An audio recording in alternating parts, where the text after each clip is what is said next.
శుక్లాంబరధరం విష్ణుం శశివర్ణం చతుర్భుజం ప్రసన్నవదనం ధ్యాయేత్ సర్వవిఘ్నోపశాంతయే. గురుర్బ్రహ్మా గురుర్విష్ణుః గురుర్దేవో మహేశ్వరః గురుః సాక్షాత్ పరబ్రహ్మ తస్మై శ్రీగురవే నమః. వ్యాసం వసిష్ఠనప్తారం శక్తేః పౌత్రమకల్మషం పరాశరాత్మజం వందే సుఖతాతం తపోనిధిం. నారాయణం నమస్కృత్య నరం చైవ నరోత్తమం దేవీం సరస్వతీం వ్యాసం తతో జయముదీరయేత్. వసుదేవసుతం దేవం కంసచాణూరమర్దనం దేవకీ పరమానందం కృష్ణం వందే జగద్గురుం. శ్రీ భాగవత కథాసుధలు 31వ భాగానికి స్వాగతం, సుస్వాగతం. మన సనాతన ధర్మంలోని ఇతిహాసాల్లోనూ పురాణాల్లోనూ మనం పరిశీలిస్తే కొన్ని ప్రముఖమైన పాత్రలు మనకి దృష్టిలోకి వస్తాయి. అవి చెప్పేది ఏమిటంటే, వారి జీవితం వలన, వారి తపస్సుతో, వారి దీక్షతో ప్రపంచానికి తెలియజేసింది ఏమిటంటే, పట్టుదల, శ్రద్ధ, భక్తి, లక్ష్యశుద్ధి, గట్టి ప్రయత్నం ఇవన్నీ ఉంటే గొప్ప కీర్తిని గడించవచ్చు, యశస్సును గడించవచ్చు, లోకానికి ఉపయోగపడేలా జీవించవచ్చు అని మనకి సందేశాన్ని ఇస్తూ ఉంటాయి. అటువంటి మహాపురుషుల్లో భగీరథుడు ఒకడు. మనకి గంగావతరణాన్ని చేసిన మహానుభావుడు. శ్రీరామాయణంలో భగీరథుడు చేసినటువంటి ప్రయత్నాన్ని ఎన్ని వేల సంవత్సరాలు తపస్సు చేశాడు, ఎన్నిసార్లు తపస్సు చేశాడు, ఎంత కష్టపడ్డాడు. ఆయన చేసిన కష్టం ఫలితమే మనం గంగానదిని అనుభవిస్తున్నాం. ఆ గంగానది జలాలలో స్నానం చేస్తున్నాం. నిర్మలమైన ఆ గంగానదిని మనం సేవిస్తున్నాం. అందుకే భగీరథ ప్రయత్నం అంటారు. అటువంటి ప్రయత్నం మానవులు చేయాలని, ఆదర్శప్రాయంగా తీసుకోవాలని శ్రీరామాయణం మనకి చెప్తోంది. అదేవిధంగా భాగవతంలో పట్టుదల ఉంటే, ఆశయం ఉంటే, ప్రయత్నం ఉంటే, వయస్సుతో సంబంధం లేకుండా పరమాత్మని దర్శనం చేసుకుని తన కోరికను తీర్చుకోవచ్చనే గొప్ప సందేశాన్ని ధ్రువోపాఖ్యానం అంటే ధ్రువ చరిత్ర మనకి తెలియజేస్తుంది. ఈ ధ్రువుడెవరు, ఆ చరిత్ర ఏమిటి మనం తెలుసుకుందాం. స్వయంభవ మనువుకి శతరూప అనే భార్య ఉంది. వారిద్దరికీ 2 కుమారులు, ప్రియవ్రతుడు, ఉత్తానపాదుడు. ఇప్పుడు మనం ఉత్తానపాదుడి గురించి తెలుసుకుందాం. చాలా మంచి మనుగడ కలవాడు. ఆ ఉత్తానపాదుడి యొక్క 2 భార్యలు, సునీతి, సురుచి. సునీతి అంటే మంచి చరిత్ర కలది. సురుచి 2వ భార్య, ఆయనకి ముద్దుల భార్య. సునీతి కొడుకే ధ్రువుడు, సురుచి కొడుకు ఉత్తముడు. ఇది ఉపోద్ఘాతం. ఇప్పుడు ఈ ధ్రువుడు 5 ఏళ్ల వయసులో ఉన్న పిల్లవాడుగా ఉన్నప్పుడు ఒక రోజుని ఏం చూశాడంటే, తండ్రి ఒడిలో తన తమ్ముడైనటువంటి ఉత్తముడు కూర్చునున్నాడు. ఆ ఉత్తానపాదుడు ఆ కొడుకుని ముద్దాడుతున్నాడు, మురిపెంగా చూస్తున్నాడు. కానీ పెద్ద కొడుకైన ధ్రువుడు కొంచెం దూరంగా నుంచుని చూస్తున్నాడు. అతన్ని దగ్గరికి తీసుకోలేదు తండ్రి, అతని కేసు కూడా చూడట్లేదు. ఈ విషయాన్ని గమనించిన సురుచి అంటే ధ్రువుని యొక్క సవతి తల్లి అంది, ఓ సవతి కొడుక, తండ్రి తొడ ఎక్కాలంటే నువ్వు కుతూహల పడినవాడు బాగానే ఉన్నావు, విను. నా కడుపును నువ్వు పుట్టుంటే తప్పకుండా నీకు ఆ భాగ్యం కలిగేది. మరొక స్త్రీ గర్భాన్ని పుట్టావు కనుక నీకు ఆనందించే అదృష్టం కోరుకున్నంత మాత్రాన సిద్ధిస్తుందా నీకు? అందుకని నీవు వెళ్ళి ఆ శ్రీమన్నారాయణుని ప్రాపుని పొందు, పాదాలను సేవించు. ఆ దైవం నిన్ను వచ్చే జన్మలోనైనా నాకు కొడుకుగా పుట్టించేస్తాడు. అప్పుడు కానీ నువ్వు ఈ ఎడతగిన సంతోషాన్ని నువ్వు అనుభవించలేవు అని ఒక పరుషంగా మాట్లాడింది. ఆ మాటలకి తండ్రి ఏమీ పట్టించుకోలేదు. అప్పుడు ధ్రువుడు కళ్ళమ్మట నీళ్లు పెట్టుకుని ఏడుస్తూ తల్లి దగ్గరికి వెళ్ళాడు. ఆ తల్లి కూడా తన దుస్థితిని తలుచుకుంది. తన భర్త తనకి ఒక దాసీకి ఇచ్చి ప్రాధాన్యం కూడా ఇవ్వటం లేదు, అలాంటప్పుడు తన కొడుక్కేమి ప్రాధాన్యం ఇస్తాడని బాధపడి అప్పుడు చెప్తోంది, నీ పినతల్లి చెప్పింది కదా, అందులో ఒక నిజం ఉంది.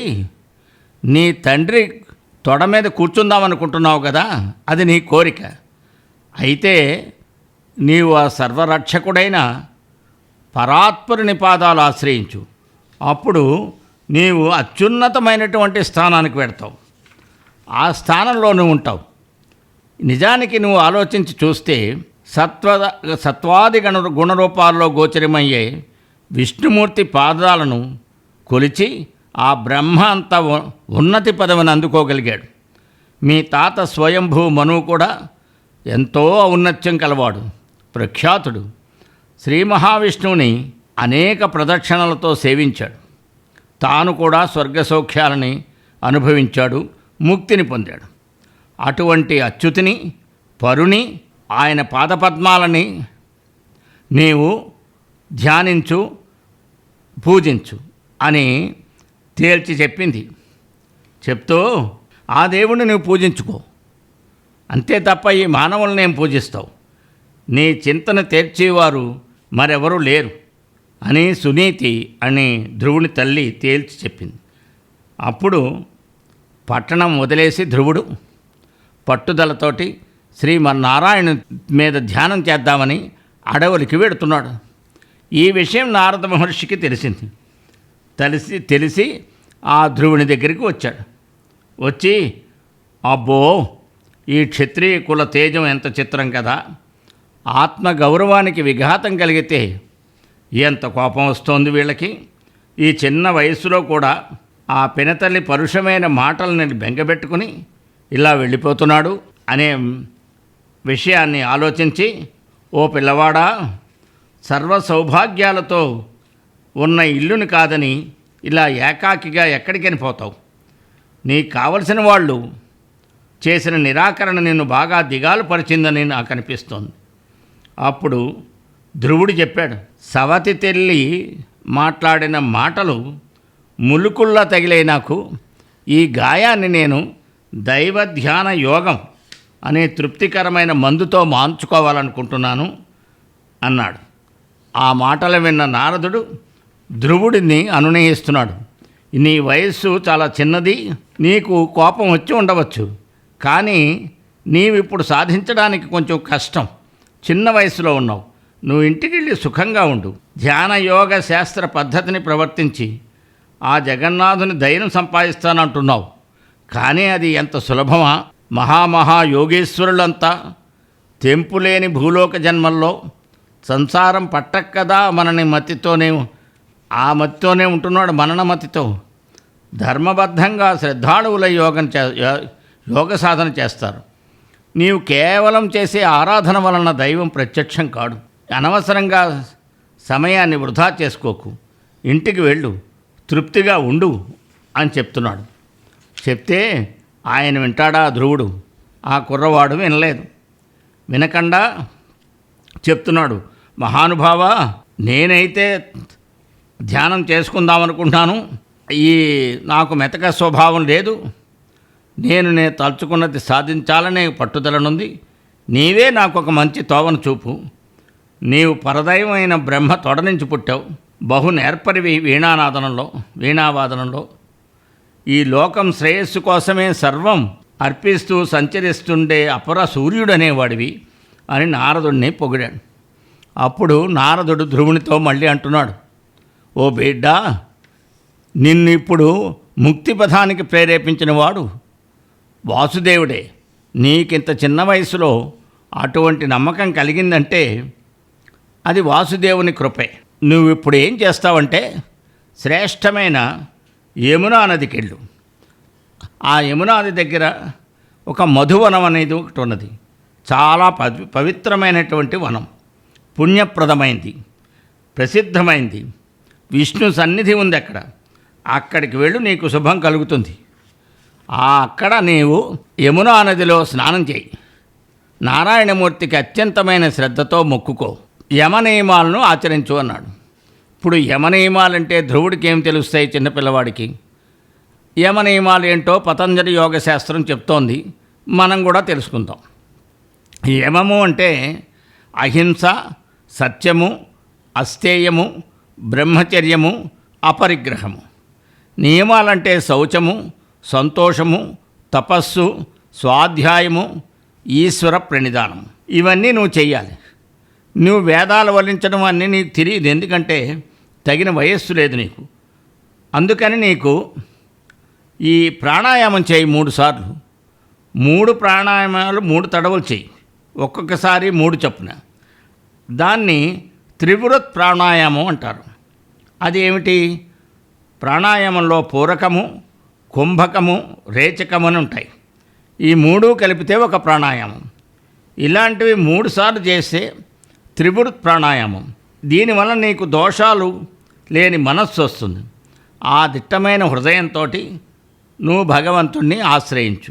ఆ భగవంతుణ్ణి ఎలా ఆశ్రయించాలంటే, నీకు చిన్నపిల్లవాడివి గనక కుశలు, జింక చర్మాలు అలాంటివి కొంచెం యోగాసనాలు ఏర్పరచుకో, ఆసనం సిద్ధి చేసుకో. అప్పుడు ఆ శ్రీమన్నారాయణుని ప్రార్థించు. ఆ శ్రీమన్నారాయణుడు ఎలాంటివాడు అంటే, ఆశ్రిత సత్ప్రసాదాభిముఖుండును, యుద్ధ ప్రసన్నాననే క్షణుండు, సురుచిరనాసుండు, శుభ్రూయుగుండు, సుఖపోలతలుండును, సుందరుండు, హరినీల సంశోభితాంగుడు, తరుణుండు, అరుణావలోక నోష్టాధరుండు, కరుణాసముద్రుడు, పురుషార్థనిధియును, ప్రణతాశ్రయుడు, శోభనకరుండు, లలిత శ్రీవత్సలక్షణ లక్షితుండు, సర్వలోక శరణ్యుండు, సర్వసాక్షి పురుష లక్షణయుక్తుండు, పుణ్యశాలి అసిత మేఘ నిభశ్యాముడు, అవ్యయుండు అనే శ్రీ మహావిష్ణువుని స్తుతిస్తున్నాడు నారద మహాముని. ఆ విధంగా శ్రీ మహావిష్ణువు ఎలా ఉంటాడో వర్ణన చేస్తున్నారు. ఆ వర్ణన చేస్తే ఆ ధ్యాన ముద్రలో అది నిలుపుకోవాలి ఆ వర్ణనని. ఆ విధంగా ధ్రువుడికి ధ్యానం కుదిరేలాగా సహాయం చేస్తున్నాడు నారద మహర్షి. మహానుభావుడు, గురుమండల స్వరూపుడు. నారదుడు చేసిన ఉపకారము సనాతన ధర్మంలో ఇంత అంతా కాదు. వ్యాసుల వారిని ప్రేరేపించి భాగవతం రాయించారు. వాల్మీకి మహర్షికి సంక్షేప రామాయణం చెప్పి మనకి వాల్మీకి రామాయణం రాసేలా చేశారు. ఇంకా మార్కండేయుని తపస్సు చేయడానికి ప్రేరేపించాడు. ఇలాగే ఎన్నో విషయాలలో నారద మహర్షి చేసిన ఉపకారం అంతా ఇంత కాదు. ఇప్పుడు ధ్రువుడికి ఉపకారం చేస్తున్నాను. తన రక్షణను అర్థించి వచ్చిన వాళ్ళను దయను చూపడానికి సంసిద్ధమై ఉండేవాడు శ్రీ మహావిష్ణువు. ప్రకాశవంతమైన ముఖం, నిర్మలమైన చూపులు ఉంటాయి. కోటేరు లాంటి ముక్కు, వంపు తీరిన 2 కనుబొమ్మలు, పాలుగారే బుగ్గలు కలవాడు, వంకలు లేని చక్కనైనవాడు, ఇంద్రనీలపు సొంపులు ఒలికే ఒంటి తీరు కలవాడు, మిసమిసలాడే ప్రాయం వాడు, ఎర్రని కన్నులు పెదవులు కలవాడు అంటూ వర్ణిస్తున్నారు. శ్రీవత్సమనే మచ్చతో ఎంచబడేవాడు, ఏవన్మందికి దిక్కైనవాడు, సర్వానికి సాక్షి, మహామానవ లక్షణం కలిగిన పుణ్యశాలి, నీలిమేఘఛాయవాడు, మార్పులు లేనివాడు. ఇంకా శ్రీ మహావిష్ణువు ఎలాంటి వాడంటే, హార కిరీట కేయూర కంకణ ఘనభూషణుండాశ్రిత పోషణుండు, లాలిత కాంచీ కలాపశోభిత కటిమండలుండు, అంచిత కుండలుండు, మహనీయ కౌస్తుభమణి ఘృణిచారు గ్రైవేయకుండు, ఆనందదాయకుండు, సలలిత ఘన శంఖ చక్ర గదా పద్మహస్తుండు, భువన ప్రశస్తుడు, అజుడు, కమ్ర సౌరభవన మాలికాధరుడు, హత విమోహుడు, నవ్యపీతాంబరుండు, లలిత కాంచన నూపురాలంకృతుడు, నిరతిశయగు సద్గుణుండు, దర్శనీయతముడు. ఆ మహానుభావుడు 108 పేటల ముత్యాల పేరు వేసుకుని ఉంటాడు శ్రీ మహావిష్ణువు. కిరీటం ఉంటుంది, కడియాలుంటాయి, ఘనమైన నగలు ధరించినవాడు, చెవుల్లో నప్పిన కుండలాలు, వక్షస్థలం మీద కౌస్తుభమణి, ధగధగలతో మెరిసిపోతున్న కంఠహారం తాల్చినవాడు, ఉల్లాసకరుడు, మనోహరమైన శంఖము చక్రము గదా పద్మము పట్టిన చేతులు కలవాడు, విశ్వవిఖ్యాతుడు, పుట్టుక లేనివాడు, గొప్పున గుబాళించే వనమాలికను వేసుకున్నవాడు, అజ్ఞానాన్ని తరిమి కొట్టేవాడు, పసుపు పచ్చని పట్టు పంచి కట్టుకున్నవాడు, అపరంజి మంజీరాలు పెట్టినవాడు, అత్యంతమైన మంచితనం గూడు కొట్టుకున్నవాడు, చూడముచ్చటైనవాడు. అటువంటి మహానుభావుణ్ణి మంచి భావాలు నిండిన మనస్సుకు, నేత్రాలకు ఉల్లాసం కలిగించేవాడు శ్రీహరి. హృదయమనే పద్మం దుద్దులో నివసించే విరివిగా వెలుగులు చిమ్మే పెద్ద గోర్లు, నఖాలనే మణులు, అలంకారాలు గల పద్మయుగళుడు, సాటిలేని మృదుహృదయుడు, మహాపురుషుడు అని ఆ మహాపురుషుణ్ణి శ్రీ మహావిష్ణువుని నారాయణుణ్ణి వర్ణించి చెప్తున్నారు. దానితోటి ధ్రువుడికి ధ్యానంలో ఒక ముద్ర లాంటిది ఏర్పడింది. శ్రీ మహావిష్ణువు ఎలా ఉంటారు, ఎలాగా అలంకారాలు ఉంటాయి, అలంకారాలు ఉంటాయి, ఇవన్నీ నారదుడు చెప్పిన ప్రత్యక్ష ప్రసారం లాంటిది. సజీవ చిత్రం ఒకటి గీసిచ్చారు. ఆ చిత్రం వలన ధ్రువుడి మనస్సులో ధారణ కుదురుతుంది, ధ్యానం కుదురుతుంది అని ఉద్దేశం. ఆయన భక్తుల యొక్క కోరికలు తీర్చేవాడు. ఏకాగ్ర చిత్తంతో స్మరించుకో అని ఓంకారంతో కూడిన ద్వాదశాక్షరీ మంత్రాన్ని బోధించారు. అదే ఓం నమో భగవతే వాసుదేవాయ. ఈ ద్వాదశాక్షరీ మంత్రాన్ని ధ్రువుడికి బోధించి దీన్ని స్మరించుకుంటూ ధ్యానం చేసుకో. ఈ మంత్రాన్ని మననం చేసుకుంటూ వీలైనటువంటి వాటితోటి పూజ చేయి.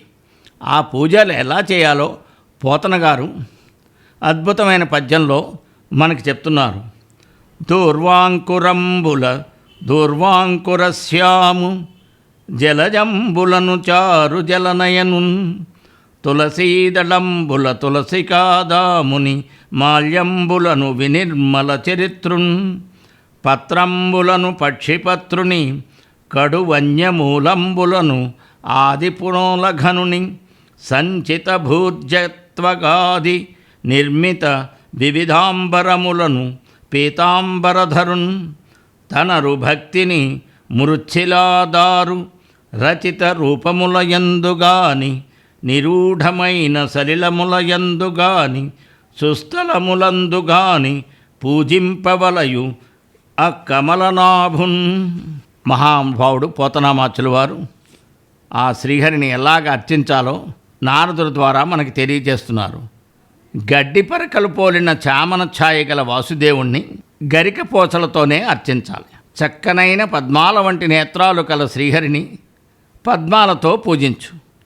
తులసిమాలలు దాల్చేవాణ్ణి మూడాకుల తులసిరిమ్మలతో సేవించాలి.